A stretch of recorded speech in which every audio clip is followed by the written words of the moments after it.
Hello students, today we'll be learning Poem 6 Aunt Jennifer's Tigers by Adrian Rich. Okay, so let's come to know about the main points of this poem. इस poem में poetess ने married women के बारे में बताया है जो उनकी लाइफ में प्रॉब्लम्स होती हैं when they don't lead a very happy married life. Okay, उनके बारे में बताया है किस तरह की प्रॉब्लम्स उन्हें फेस करनी पड़ती हैं। पोइट ने अपने बारे में भी कहा है कि उन्होंने हमेशा अपनी फ्रीडम को मिस किया है।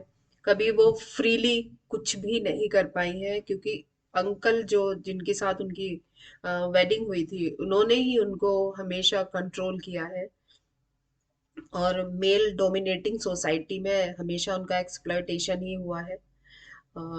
जो उनकी रिंग थी दी हुई, वो भी उनके फिंगर्स में रहती है। उसकी वजह से बहुत ज़्यादा वेट उनको फील होता है क्योंकि उनकी जो मैरिड लाइफ है वो अनप्लेजेंट है, उसमें कुछ भी ऐसा प्लेजरेबल या प्लेजेंट नहीं है जिसकी वजह से वो बहुत खुश हो और उसे लाइट वेटेड फील करें। इसकी वजह से वो अपना टाइम टाइगर्स को एम्ब्रॉयड करने में भी निकालती है। और अंकल की जो रिंग है उनके हाथ पे उसका वेट इतना ज्यादा है कि वो जो हाथी के दांत की जो नीडल बनाई हुई है उससे उनसे काम भी नहीं हो पा रहा है। ठीक है, तो ये सारे ऑर्डील्स हैं, ऑब्स्टेकल्स हैं जो उन्हें बहुत ही प्रॉब्लम्स देते हैं और ये हमेशा याद दिलाते रहते हैं उनको कि किस तरह से उनको फिजिकली और मेंटली टॉर्चर किया गया है उनकी मैरिड लाइफ में। तो इसी के बारे में उन्होंने इस पोम में डिस्क्राइब किया है। Now let's have a look stanza wise. Okay, so let's explain it. So in first stanza, Aunt Jennifer's tigers prance across a screen, bright topaz, denizens of a world of green. They don't fear the man beneath the tree. They pace in sleek, chivalric certainty. Okay, aunt Jennifer ने जो एक panel पे tigers बनाए हैं, एम्ब्रॉयड किए हैं, बुनाई की है उनकी, तो वो बहुत ही चमकदार है और ग्रीन डेंस फॉरेस्ट में रहने वाले हैं वो। और वो उनको किसी से डर नहीं लगता है, चाहे कोई आदमी पेड़ के नीचे खड़े हो उनको किसी से डर नहीं लगता है क्योंकि वो बहुत बोल्ड है। ऑन दी अदर साइड जो आंट जेनिफर है वो बहुत ही सबमिसिव है, वो डरती है।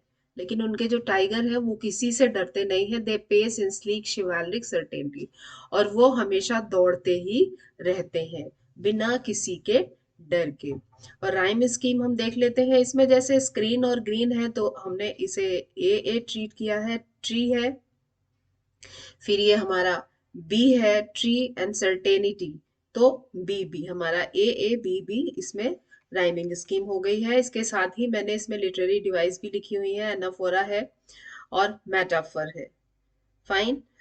Stanza 2, Aunt Jennifer's fingers fluttering through her wool find even the ivory needle hard to pull. The massive weight of Uncle's wedding band sits heavily upon Aunt Jennifer's hand. और यहाँ पे आंट जेनिफर जो tigers बना रही है उसके लिए उनको आइवरी की नीडल बनी हुई है, उसको पुल करना बहुत ज्यादा डिफिकल्ट हो रहा है।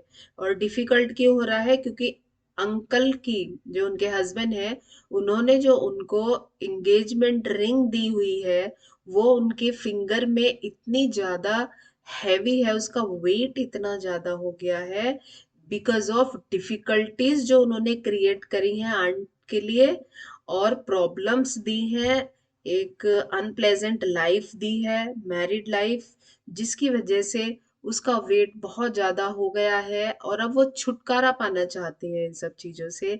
ओके, और वो उनके हाथ में नीडल जो है वो निकल नहीं पा रही है, वो अपना काम स्मूथली कर नहीं पा रही है। ओके, राइमिंग स्कीम हम देखेंगे इसमें। Wool, pull, band, hand, A B alliteration है क्योंकि एफ का यूज यहाँ पर दो बार हुआ है। F fingers or fluttering. Okay, now let's see the next one. This is the third stanza now. When aunt is dead, her terrified hands will die, still ringed with ordeal she was mastered by. The tigers in the panel that she made will go on prancing, proud and unafraid. तो यहाँ पे aunt Jennifer ने कहा है कि जब वो उनकी डेथ हो जाएगी और जो रिंग है अंकल की दी हुई वो उनके हाथ में रहेगी और वो ये बताती रहेगी क्योंकि उनकी डेथ हो जाएगी लेकिन उनके बॉडी को अंकल की मैरिड अंकल के साथ मैरिड लाइफ से छुटकारा नहीं मिलेगा क्योंकि वो जो एक निशानी है उनके फिंगर में वो रहेगी और उससे पता चलता रहेगा कि इन्होंने इसको कितना परेशान किया है, इन्होंने किस तरह से कंट्रोल किया है। ओके, इस मेल डोमिनेटिंग सोसाइटी में उनका किस तरह से एक्सप्लॉइटेशन हुआ है। लेकिन जो टाइगर्स हैं वो हमेशा दौड़ते रहेंगे, वो उनको किसी से परमिशन लेने की जरूरत नहीं होगी, किसी से डरने की जरूरत नहीं होगी, वो बोल्डली दौड़ते रहेंगे, जहां भी उनका मन करेगा वो वहां जाएंगे और प्राउडली वो हर जगह घूमेंगे और बिना किसी के डर के। यहाँ पर हम देखते हैं लिटरेरी डिवाइस जो है alliteration. P has been used repeated, prancing, proud. Okay, और rhyming scheme है lie, by, made, afraid. तो A B B। और मैंने कुछ यहाँ पे डिफिकल्ट वर्ड्स भी लिखे हुए हैं, ये आप देख सकते हैं स्टूडेंट्स। तो ये हमारा एक्सप्लेनेशन था आंट जेनिफर टाइगर्स।